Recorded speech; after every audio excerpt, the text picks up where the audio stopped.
Even Restoration of Life. Thank you all for coming out to our Intact Impact service. And as we discuss the state of black youth in the church, as you all know, we currently have a panel of black youth within the church to get their perspective on this matter.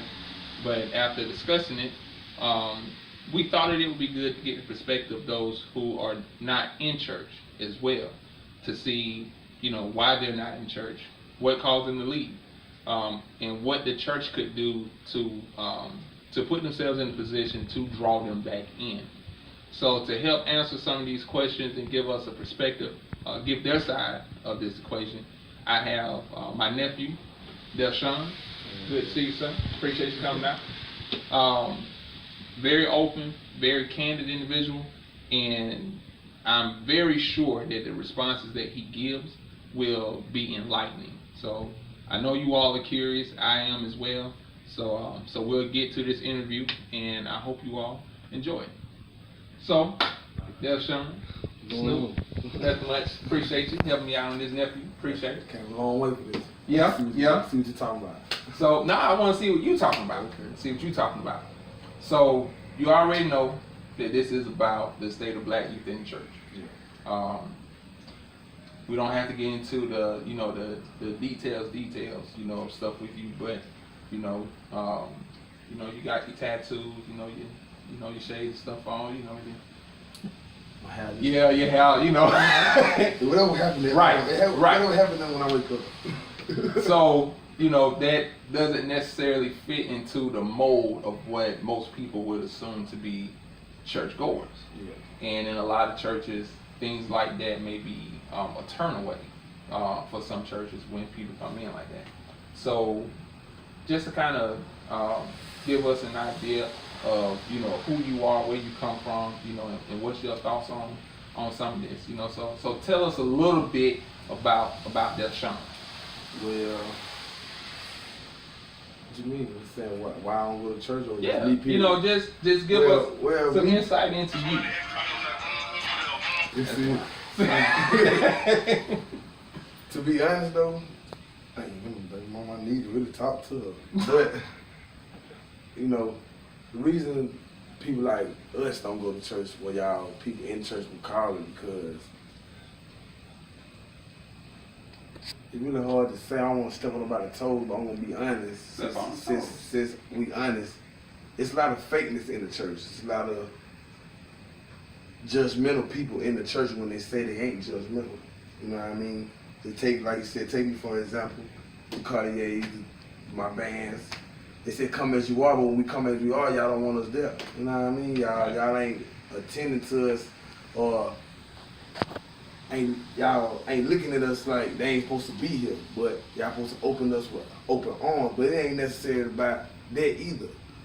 It's a lot of stuff in the church that I don't agree with, and a lot of people that I don't agree that just like me that I don't agree with. Because I've been raised in the church with my uncle. When I got old, I realized my relationship with God, I ain't got to go to church for it.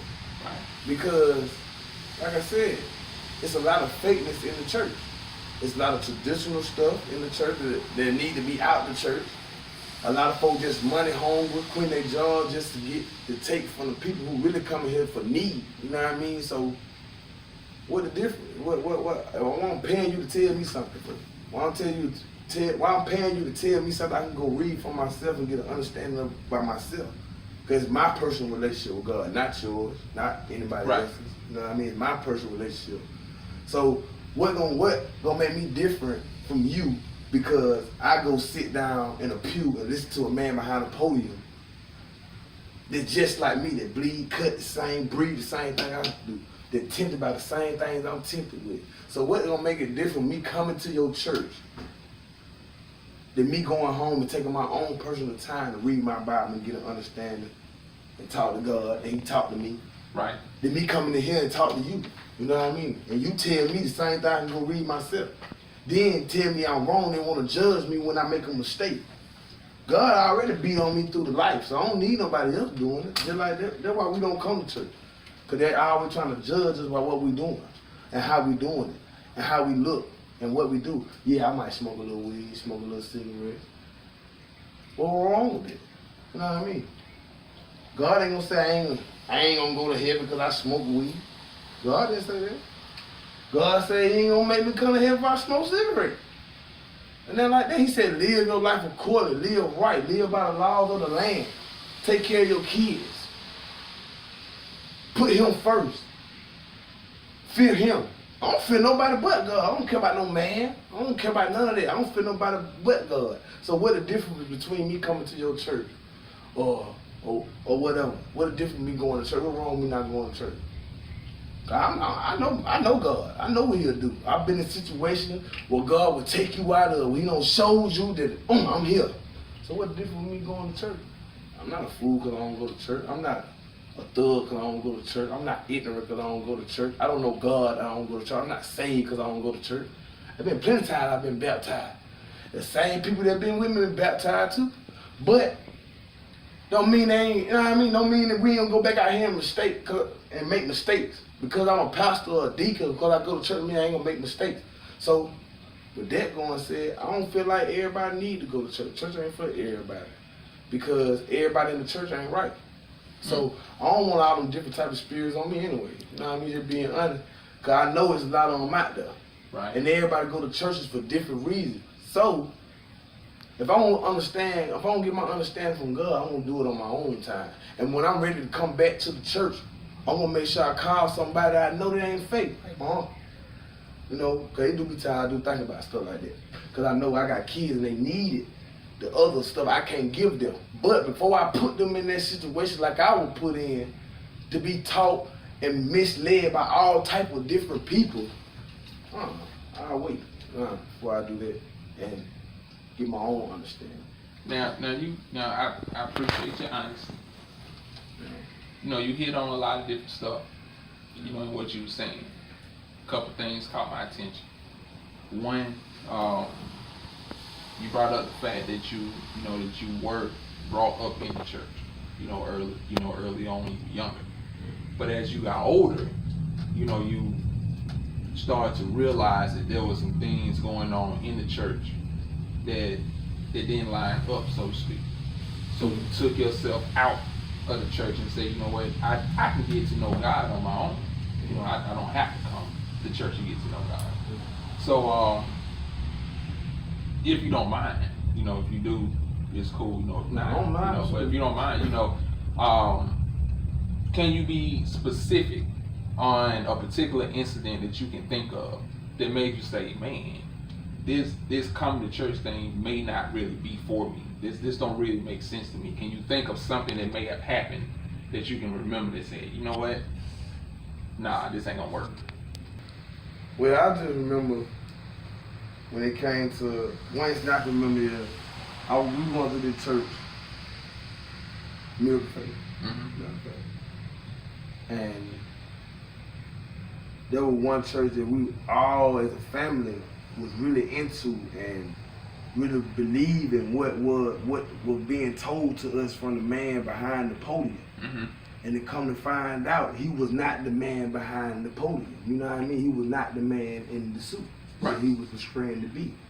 And I felt like before I get misled by another man or see my mother or my grandmother be misled by another man saying they're a man of God, I go out here and seek my own before I do everything. You know what I mean? And I was young, and I was old enough, and at the same time with a mind to understand what really was going on. And then growing up, knowing, people were finally revealing to me that what really was going on. Like I didn't know what was going on. Right. You know what I mean? That what really happened to me. I felt like it wasn't nothing but a scam, really. Everybody looking for the come up. You know what I mean? At the end of the day, what you think? You know what I mean? That's what you did. So, and then growing up, that's all it was. Right. A scam. Then I look at the news, I hear about all the pastors and stuff getting exposed for these new little jets and Bentleys. Ain't worked a day in their lives. You know what I mean? People got 100,000 plus congregations. You know what I mean? This ain't nothing but a come on. That's how I look at it. So before I give my money to somebody like that, or whatever, I'd rather pay my tithes in another type of way to God by giving some money to the homeless or buying a t-shirt or something for somebody who ain't got it. You know what I mean? One of my little homeboys or something, I know they ain't got it. I'd rather do it for them than do it for somebody. Man, ain't gonna do nothing for me. So would you say that a big reason as to why we don't see a lot of black youth in the church is because of issues of finding people who walk in integrity, who live what they preach, and who are not hypocrites? Yeah, who ain't always talking about money. Ain't always talking about the money. That's all they talk about. We had 3 sermons about money. Had all type of anniversary. Everybody got to go this type of money. Right. This type of money. This type of money. We like, we paying for y'all to live. All that money ain't only a little bit of meat and stuff y'all be cooking at these. Dang, y'all living out their money, man. We ain't trying to live. We ain't trying to line y'all pocket. I feel like God say, yeah, when you live for me, yeah, I'm gonna bless you with everything you need. Right. So yeah, we supposed to pay tithes and offer, but come on, man, y'all folks be trying to take on, man, trying to get in my pocket, you know, get in everybody's pocket. That's how a lot of us feel. You know what I mean? That's how a lot of us feel like. Yeah, it's wrong sometimes to feel like that because we being judgmental of ourselves, but at the same time, we ain't wrong either.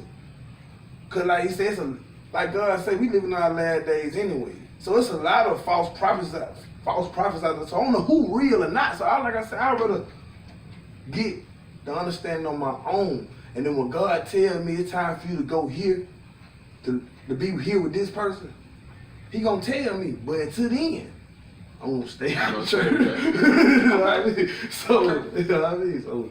All right, so let me ask you this. Now I know you big on history. Yeah. I know you all about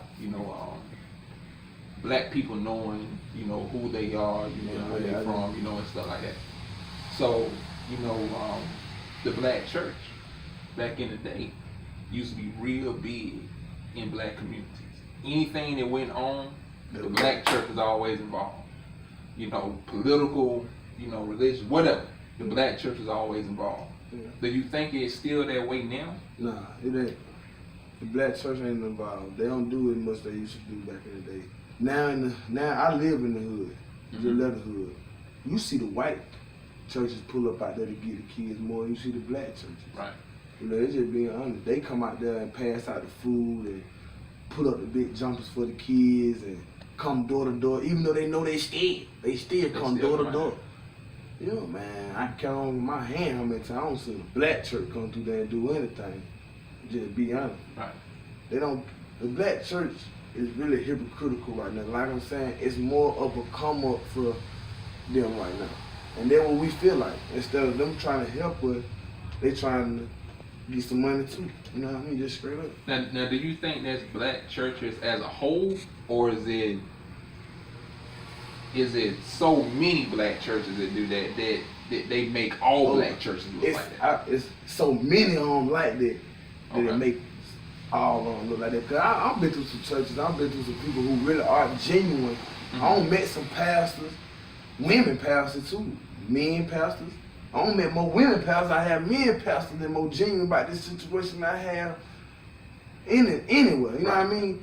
And they ain't living off us. They go to work every day too. Right. And they come to do this because it's their passion.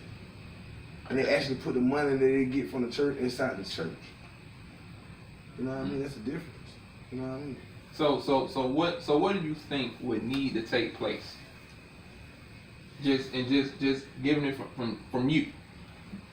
What would you need to see in a church that would make you say, you know what? I ain't got a full understanding on everything, but I can see enough going on in that church to make me say, you know what? I'm gonna take a chance. I'm gonna take a chance. What would you need to see for you to get to that point? It's very hard to answer that question. Cause there ain't nothing you can see in the church and peel your eye. You know what I mean? That make you just gotta have that feeling. You know what I mean? I can't tell you what I can see in the church. I just gotta come there and just feel it. You know what I mean? But before I could come to that church, that church been I had to did something to draw me. Like what you did for the community, what have you stood for, what have you really sacrificed for the people? You know what I mean? What have you did for us? I gotta see you. I gotta see you done did something for us that ain't later on gonna come back and say, oh, you did something else now. You know what I mean? Right. You know what I'm saying? So I wanna see what you stand for before I give you my all. Cause I don't give a lot of folk my all, and I ain't still in that. In all type of different situations. So before I give you my all, what you stand for, what you doing for us as a black community, as a pastor, as what? Cause all that talking ain't gonna get you nowhere. You know what I mean? True. What have you actually did, boom, and then look for nothing in return. And they ain't necessarily talking about money either. So what have you did? You know what I mean? Period. So you think that if black youth saw black churches involved in their communities more, they'll get a better reaction. Yeah, they'll get a better reaction from us as being black young parents, cause I'm a parent, and the people who coming up in generations up under us, they think the same way we think, or you know what I mean, that's in the same category we in right now. So, yeah, we see y'all more active and really care. You know what I mean? Maybe you'll get a better reaction from the community instead of always the other reaction y'all be getting. You know what I mean? Cause right now, like I said, we see more white churches come in the hood and more than the black churches. And I know that much. I was always surprised to see First Assembly of God out in Spalding Heights. First Assembly of God in Spalding Heights. Like the first time I saw the bus pull through, and them workers got off the buses. You know, they probably prayed up their strength before they got off. You know, but they get out. But when they got off the buses though, and they went to the kids and they went to the houses and stuff, they were smiling. They for real about what they were doing. They meant what they said. And they meant what they said. And they, you know what I mean? And they embrace the neighborhood. Right. But at the same time, what's going on in the world right now, we need our own people to embrace us more because we so divided. Right. You know what I mean? We so divided as people, period. So we looking for that love from our own race right now. You know what I mean? Right. Don't give a take. We like all the love from the world, but right now we looking for in the community. We need some strong black men, strong black women. We don't need all that other stuff going on right now. Cause we need to come together. You know what I mean? But right now, the only thing I can say, they were killing us right now because the black churches in the community, they don't want to come help us. You know what I mean? They don't want to come talk to nobody. They want you to come to them. They want us to come to them. They feel like we should come to them, but y'all ain't coming to us. We see more Muslims come in the neighborhood than anything. It's just real. We see more black Muslims like pop up at your house than anything right now. You know what I mean? I like my pork, so I can't be Muslim. I don't eat pork, so. Oh, well, you already halfway there then, man. I don't eat pork, man. Killer. I don't eat pork, no Muslim. I understand. But I get what you're saying, though. That's being a thing with me. You know, I'm big on, praying, God, send the people in. And then, like, one day I was on my way to work. I'm praying, God, send revival people. Send revival people, God. Let the people in my neighborhood, let them start to burn with you because they want to get to know you. And then let them come out to the church. And I heard God say, clear as day, I gave you legs. I gave you legs. You gotta come get what you want. Jesus went to the people that he went to. He walked all the time. He did. Took all the folk with him, 12 disciples, made him record everything he wrote down from each place he walked to. So, you gotta go get what you want. You gotta get what you want. Man, y'all want them, man, come get it. We out here. I feel you. We out here. And some more need it. You know what I mean? A lot of them need it. You know what I mean? A lot of them need them people because they ain't got nothing at home anyway. You know what I mean? Father figures. Half of them ain't got mother figures. Some of these mothers need somebody to help them be a mother. Right. Can't nobody who ain't never can't relate to you tell you nothing. You know what I mean? You know what I'm saying? That's true. How can I tell you something I ain't never been through, you've been through? That's true. Or experienced nothing you ever experienced? Or even, you know, just period. Or maybe we have, but we How just don't talk about it. how can you tell me something you ain't never been through what I've been through? You ain't never been in this skin before. How can you tell me something? Come relate to me on where I am.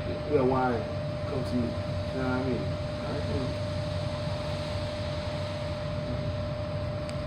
Y'all heard it, right? One thing I can say about him, he crazy, you know, and, you know, you might have to, you know, get in there with him sometime.